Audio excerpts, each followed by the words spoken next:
मोटे तौर से अगर हम भारतीय ऋतुओं की बात करें तो लगभग यहीं से वसंत की शुरुआत होती है और वसंत की पंचमी तिथि होने की वजह से इसको हम वसंत पंचमी कहते हैं।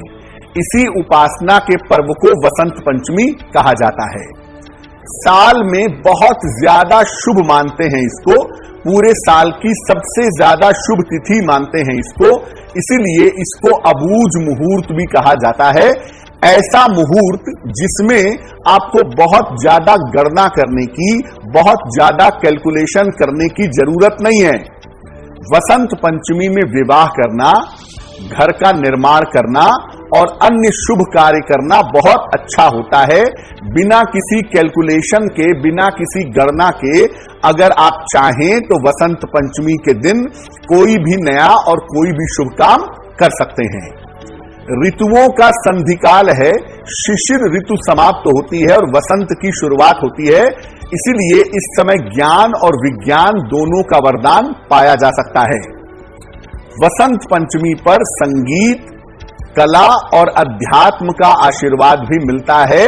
अगर प्रयास किया जाए, अगर साधना की जाए, अगर तपस्या की जाए वसंत पंचमी पर, तो संगीत के क्षेत्र में, कला के क्षेत्र में या आध्यात्मिक क्षेत्र में आपको सफलता मिल सकती है।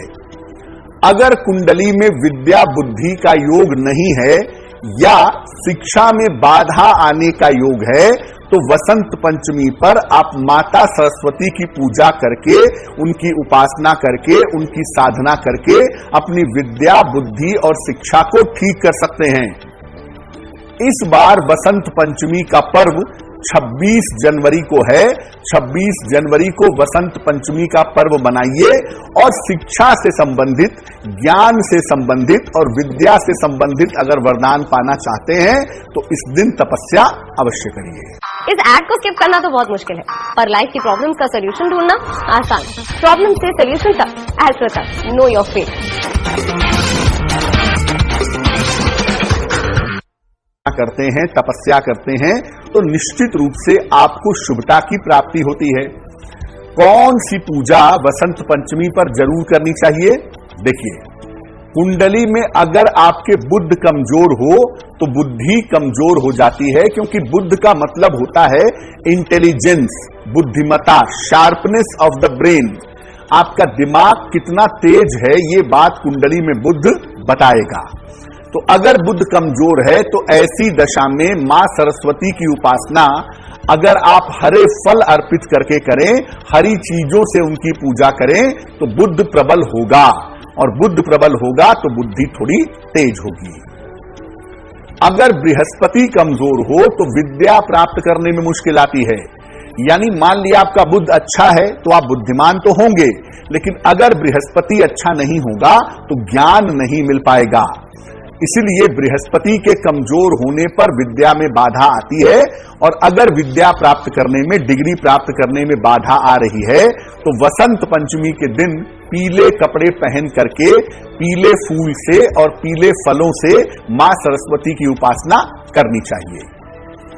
अगर कुंडली में शुक्र कमजोर है तो मन की चंचलता भी होती है और करियर का चुनाव भी नहीं हो पाता कि मुझे किस तरह के करियर में जाना चाहिए।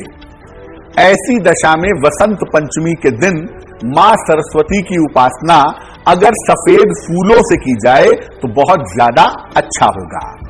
तो देखिए, ज्ञान के, विद्या बुद्धि के और शुभता के 3 ग्रह मोटे तौर पे माने गए हैं, बृहस्पति, चंद्र और शुक्र। उसमें भी चंद्र से थोड़ा सा ज्यादा बुध होता है, तो बृहस्पति, बुध और शुक्र से संबंधित या चंद्रमा से संबंधित अगर आप पूजा करते हैं वसंत पंचमी पर तो इसके शुभ परिणाम आपको अपने जीवन में, अपनी पढ़ाई लिखाई में, अपनी शिक्षा और अपने करियर में जरूर दिखाई देंगे।